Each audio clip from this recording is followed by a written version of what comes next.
These machines are older than your parents, and farmers would still fight you for them. Some have chewed through 6,000 hours of harvest and still start on the first try. While dealers push $500,000 combines stuffed with computers, thousands of farmers are quietly keeping decades-old iron alive on purpose. Why? Because these 10 legends simply refuse to die. And number 1 still out-harvests machines built 40 years after it rolled off the line. Let's count them down. Number 10. Massey Harris Model 21. Let's start where the whole story begins. Before this machine, harvest was a nightmare. You needed a tractor to pull the combine, a driver for the tractor, a driver for the combine, and a crew of hands to keep the whole circus moving. It was slow, expensive, and it ate manpower like crazy. Then Massey Harris changed everything. Their engineer, Tom Carroll, cracked a problem the whole industry was chasing: a combine that drove itself. Their Model 20 in 1938 was the first commercially successful self-propelled combine to run through an American harvest. But it was heavy and pricey, so they went back, made it lighter, cheaper, and better, and the Model 21 was born. Here's where it becomes a legend.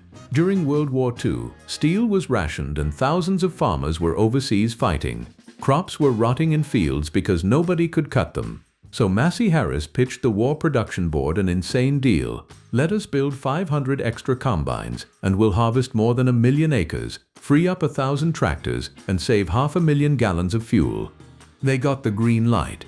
In 1944, 500 Model 21s, 1 operator each, swept across the American grain belt in what they called the Harvest Brigade. Each machine averaged over 2,000 acres. It was one of the greatest logistics victories in farming history, and it made Massey Harris the biggest name in self-propelled combines on Earth. With a 12-foot cut and a simple Chrysler 6-cylinder engine, production peaked at over 10,000 machines in a single year by 1949. Today, restored Model 21s still fire up at vintage shows and still cut wheat. That's why it kicks off our list. Every combine after this one owes it a debt. Number 9. Massey Ferguson 760. Fast forward about 30 years, and Massey is still swinging. The Massey Ferguson 760 dropped in late 1971 for the 1972 harvest, with its smaller brother, the 750, following in 1973. And these weren't just any combines. The 750 and 760 were the first Massey Ferguson machines to come with a factory-fitted cab. No more sitting in the dust and sun and chaff all day. That was a big deal. But the reason farmers still swear by the 760 is what's underneath. For its day, this was a monster. In the late 1970s, a 760 set the benchmark for cutting 100 acres in a single day, a genuinely staggering number back then. In Europe, it ran tables up to 24 feet wide. Here's the clever part. The 760 didn't chase big horsepower to get that capacity. Farmers who ran them will tell you a well-set-up 760 could keep pace with combines that had far bigger engines. Why? Because Massey used a high-inertia threshing cylinder, a heavy drum that stored energy and powered straight through thick, tough crop instead of bogging down. Pair that with a Perkins diesel or a thumping GM V8, and it just kept eating. Then in 1976, Massey rolled out the PowerFlow table, rubber belts that carried the crop headfirst into the machine for a smoother, more even feed and fewer blockages. That idea was so good it's still on Massey combines today, decades later. Ask an old-timer and they'll tell you the 760 was cheap for the capacity, tough as nails, and dead simple to keep running. That's the exact recipe that keeps a machine loved 50 years on. Number 8. Claas Dominator. Now let's cross the Atlantic, because Europe has a legend of its own. If you farm anywhere in Europe, you know the name Dominator. Claas launched it in 1971 with the Dominator 80, followed a year later by the bigger Dominator 100. And this thing didn't just sell, it dominated, exactly like the name promised. For decades, the various Dominator models were the best-selling combine harvesters in all of Europe. In fact, Dominator has been on sale as a model name longer than any other harvesting machine in the world, over half a century. That is an absurd run. Most combines get maybe a decade before they're replaced. The Dominator became a permanent fixture on the continent. The early machines set the pattern. The 80 was a 5-walker machine, the 100 a 6-walker, and Claas offered hydrostatic ground drive as an option, smooth, infinitely variable speed control that made a long harvest day far less punishing. They also built in electronic throughput monitoring surprisingly early, back in 1974, so the operator could actually feel how hard the machine was working. But the real reason farmers still love the Dominator comes down to two words that Claas themselves use: reliable and easy to operate. These are rugged seed green machines with a smart layout, engine mounted behind the cab, grain tank behind that, balanced, serviceable and honest. When Germany reunified, Dominators poured into the huge grain regions of the East and became the backbone of the harvest there. Even now, you'll find well-kept Dominators still working smaller farms across Europe and beyond, because when something is this simple and this dependable, you don't retire it, you just keep cutting. Number 7. Gleaner N6. Time for something that looks completely different, and I mean that literally. This one's silver. Gleaner combines have always stood out. While other machines were painted green, red or orange, Gleaners came in that unmistakable silver because they were among the first to build the body from galvanized sheet metal, steel that fights rust for decades. It's a huge part of why so many old Gleaners are still standing. But the N6, launched in 1979, is special for another reason. It was Gleaner's first rotary combine. Instead of the old threshing drum and straw walkers, Gleaner built it around a transverse rotor, a big cylinder mounted sideways across the machine that threshed and separated the grain in one gentle high-capacity motion.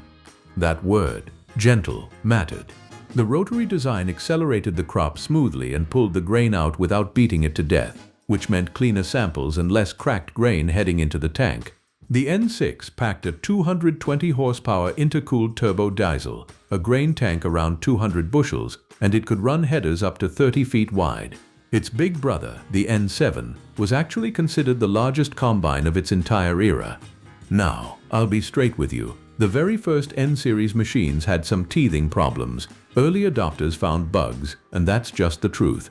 But Gleaner sorted them out, and the refined N6 earned a devoted following that has never let go.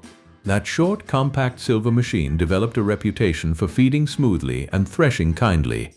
To this day, there are farmers who will run nothing but an old silver Gleaner, hunting down N-series machines for parts and keeping their favorite alive year after year. When a combine builds that kind of cult loyalty, it's earned its place here. Number 6. New Holland TR70. This next machine didn't just get loved, it shocked the entire industry. Picture 1975. Everyone's building combines with a threshing drum and straw walkers, the same basic idea for decades. Then Sperry New Holland rolls out the TR70, and it has no straw walkers at all. Instead, it uses two long rotors, spinning side by side, to thresh and separate the grain.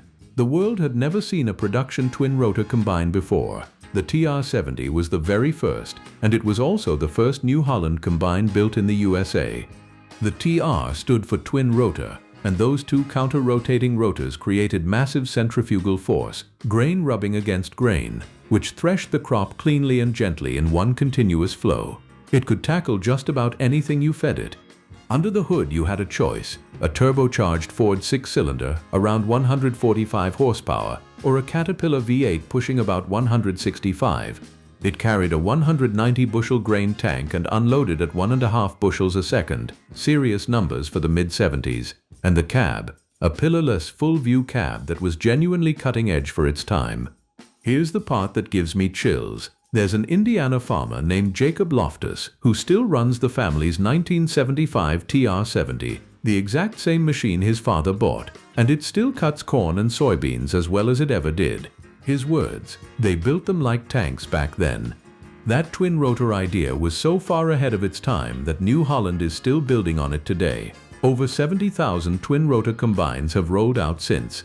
But it all started with the TR70, and plenty of the originals are still in the field 50 years later.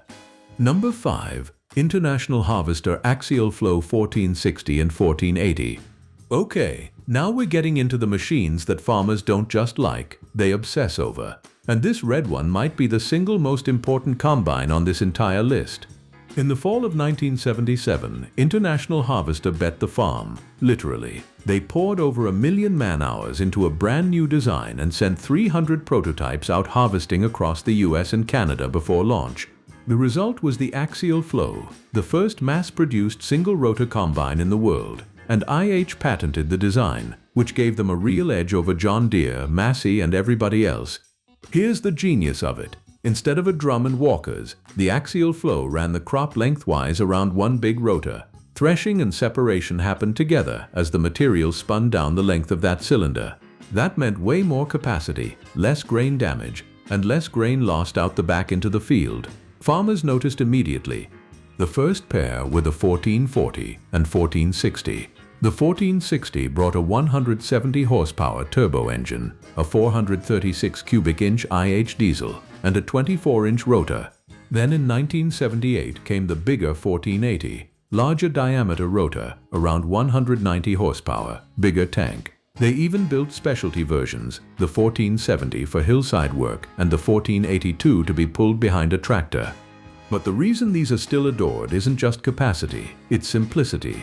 An axial flow is famously easy to work on and cheap to repair, with salvage parts everywhere. One rotor, fewer moving parts, less to break. You can pull one into the shed and fix it yourself. That original 1977 design was so right that it launched a rotary dynasty that runs all the way to today's biggest case IH machines. The 1460 and 1480 are where it started, and old red axial flows are still cutting fields every single fall. Number 4. Gleaner L2. Yes, a second silver machine. That's how good Gleaner was in this era. While the N6 was the wild new rotary, the L2 was the conventional workhorse that made Gleaner a household name among the people who harvest for a living. Introduced in 1977 and built in Independence, Missouri, the L2 became the machine that custom harvesters, the crews who cut fields for hire, all day, every day, all season, trusted with their livelihood. Think about that. A custom cutter's combine has to run flat out for months chasing the harvest north across the country. It cannot break down. And in its day, the L2 led the entire US in both sales and resale value. When the people whose paychecks depend on a machine running keep buying the same one, and it holds its value better than anything else, that tells you everything. Power came from either a 145 horsepower Alice Chalmers 301 in the gear drive models, or a 158 horsepower 426 in the hydrostatic versions. It could run a 24-foot grain head or an 8-row corn head. And it was loaded with clever features for the time. Push-button electro-hydraulic controls so you could adjust the machine with your fingertips, a stone ejection door to spit out rocks before they wrecked the cylinder, and a low, center-mounted cab that gave the operator a fantastic view of the header. Plus that galvanized silver body again. Rust resistance that keeps these machines physically intact decades later. Ask around and you'll find guys who've owned half a dozen Gleaners since the 80s and won't run anything else. Simple, tough, easy to fix, and holds its money. The L2 is a legend among the professionals, and that's exactly why it lands this high. Number 3. Case IH 1660 and 1680. Remember that international harvester axial flow from number 5? Well, in 1985, IH merged with Case, and the very first Combine series from the new Case International took everything great about that rotary and cranked it up. Meet the 1600 series, introduced in 1986.